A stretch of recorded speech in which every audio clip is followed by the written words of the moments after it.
কলেজে যাওয়ার সময় বিরক্ত করে, মাঝে মাঝে কথা বলে, আজ আমাকে জোর করে ধরে।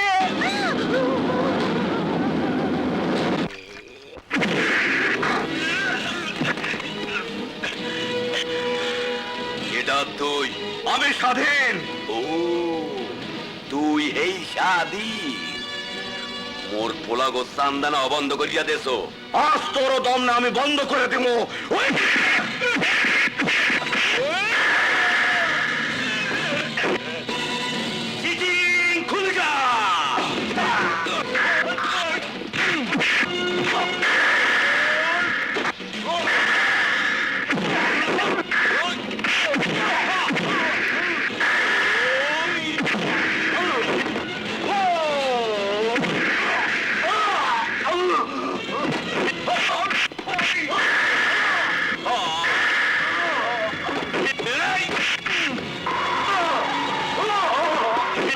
তুই আমার বোনের দিকে তাকাইছস, তুই আমার বোনের দিকে হাত বাড়াইছস, তোর চোখ আমি তুললে নেব, তোর হাত আমি ভাইকে ফেলাবো।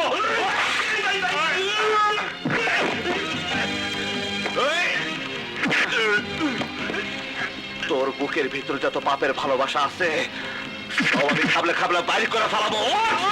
আজ তোরে বাইরে আমি সবার মনে শান্তি ফিরে আনবো। চান না আমি জীবনের জন্য বন্ধ করে দেব, বন্ধ করে দেব। শালা, মেয়েদের গায়ে হাত দাও, ইজ্জত নিয়ে খেলা করো, এমন কেস দেব 10 বছরও বের হতে পারবে না। Thank you. এমন একটা সন্ত্রাসীকে ধরে দেবার জন্য আপনাকে অনেক ধন্যবাদ। Thank you sir, thank you. আসসালামু আলাইকুম। ওয়ালাইকুম। আর প্রিয় দেশবাসী, চেয়ারের লোভ আমার নেই। আমি এই গরিব পার্টির চেয়ারম্যানিত্ব থেকে রিজাইন করব, কিন্তু আপনারা আমাকে কথা দিন, যাকে নেতা নির্বাচিত করবেন সে দেশের গরিব জনগণের আহার ও বাসস্থানের ব্যবস্থা করে দেবেন, মানুষ শান্তিতে ঘুমাতে পারবে, লজ্জা নিবারণের জন্য পোশাক পাবে এবং সমাজ থেকে সন্ত্রাস, নারী ধর্ষণ নির্মূল করবে, দ্রব্যমূল্যের ঊর্ধ্বগতি রোধ করবে। আমার দেশের একটি লোকও বেকার থাকবে না, সবাই চাকরি পাবে। বৈষব, আমরা জনগণের ন্যায্য দাবির জন্য যখনই কথা বলি তখনই সরকারের স্টিম রোলার নেমে আসে আমাদের উপরে। তারা পুলিশ লেলিয়ে দেয়, গুন্ডা বাহিনী লেলিয়ে দেয়, সন্ত্রাস করে আমাদের আন্দোলন সংগ্রামকে বানচাল করতে চায়।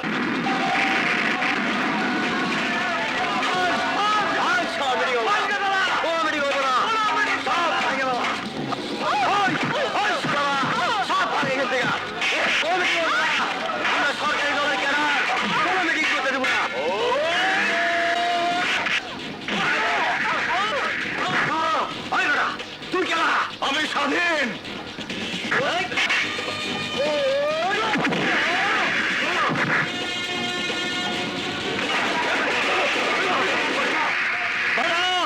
আপনারা যাবেন না, মিটিং হবে।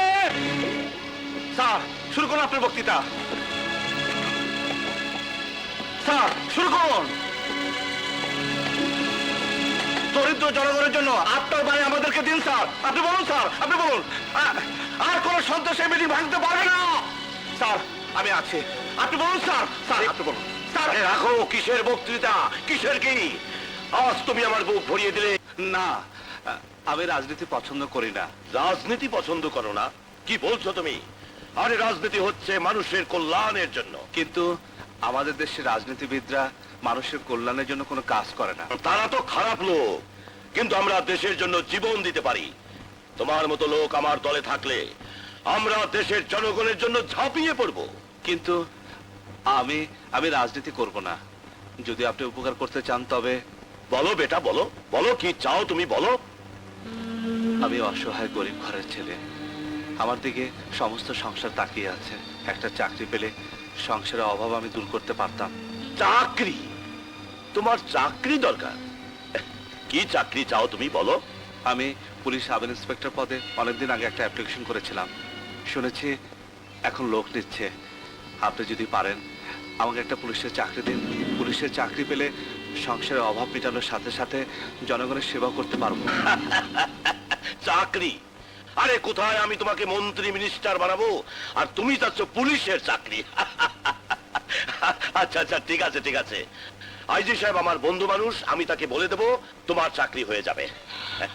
আমি আপনার কাছে চিরকৃতজ্ঞ থাকবো। আরে না না না, কৃতজ্ঞতার দরকার নেই। তুমি তুমি আমার ছেলের মতো, আমি তোমার বাবার মতো। তুমি তুমি আমাকে যেভাবে অপমান থেকে বাঁচিয়েছো, সে একমাত্র এক সন্তানই তার বাবাকে বাঁচাতে পারে। আর সেই বাপ হয়ে আমি তোমার এই উপকারটুকু করতে পারবো না? যাও, কালই তুমি আইজি সাহেবের সাথে গিয়ে দেখা করো, যাও। আসসালামু আলাইকুম। আমি ওয়ালাইকুম আসি। আসসালাম। বাস আইক্যাওয়ালা বাস যে পোলা আমাকে মিটিং বন্ধ করলো, তারে দিবা তুমি পুলিশের চাকরি? আরে পন্ড করলো কোথায়? ওই তো আমাদের মিটিং থেকে গুন্ডাদের মেরে বের করে দিয়েছে। রে বুকা জন্ডি বাস, আইক্যাওয়ালা বাস। ওই সমস্ত গুন্ডা বদমাইশে আমি টাকা পয়সা দিয়ে নিয়োগ করছিলাম যাতে মিটিংটার মধ্যে প্যাচ লাগাইয়া দিয়ে মিটিংটা বন্ধ করে দেয়। পাবলিক জানবে সরকার সন্ত্রাসী লেলাইয়া দিয়া মিটিংটা বন্ধ করছে। বাস সমস্ত জনগণ আমাদের পক্ষে চলে আসবে, খবরের কাগজে হেডিং ছাপবে, সরকারের বাস দেবে। কি বাস? আরে সদাগর, তুমি এখনো পলিটিক্স বোঝনি। পলিটিক্স একটু অন্যরকম। মানুষের সবচেয়ে দুর্বল জায়গা হচ্ছে অভাব। আর এই অভাবের সময় যদি তার একটু উপকার করো, তো তাকে তুমি সারা জীবনের জন্য কিনে নিতে পারবে। ওকে আমি যদি এই অভাবের মধ্যে পুলিশের চাকরিটা দিয়ে দিতে পারি, তাহলে সারা জীবন ও পুলিশের হয়ে আমার গোলামি সরকারের বেতন খেয়ে আমাদের 2 নাম্বারই কাজ করে যাবে। দেখে যাও, তুমি দেখে যাও, একই বলে রাজনীতির দাবার চাল। এই মেয়ে, ভালোই ভালো আমার মোটরসাইকেলের পেছনে উঠে এসো, নইলে তোমায় খুন করে ফেলবো। কে তুমি? কি চাও? আপাতত তোমার সাথে প্রেম করতে চাই। এসো, উঠে এসো। খবরদার ভালো হবে না বলে দিচ্ছি। ভাইকে ডাকবো। তোমার সম্পর্কে সব খবর নিয়ে এসেছি। তোমার ভাই এখন এখানে নেই, সে পুলিশ অফিসারের ট্রেনিং নিতে সর্দা গেছে। এসো, নাহলে জোর করে নিয়ে যাবো। জীবন গেলে তুমি আমাকে উঠিয়ে নিতে পারবে না। না, তোমাকে না নিয়ে আমি যাবো না। আমাকে ছেড়ে দাও, নইলে আমি চিৎকার করব। তুমি? হ্যাঁ, আমি তোমার ভালোবাসা। ইস, কি দুষ্টু তুমি। আমি যে কি ভয় পেয়েছিলাম। আমি থাকতে তোমার কোনো ভয় নেই। ডাক্তারি ফাইনাল পরীক্ষা দিয়ে এসেছি, এখন তোমার বাবার কাছে আমার প্রেমের পরীক্ষা দেব। তুমি কবে এসেছো? কাল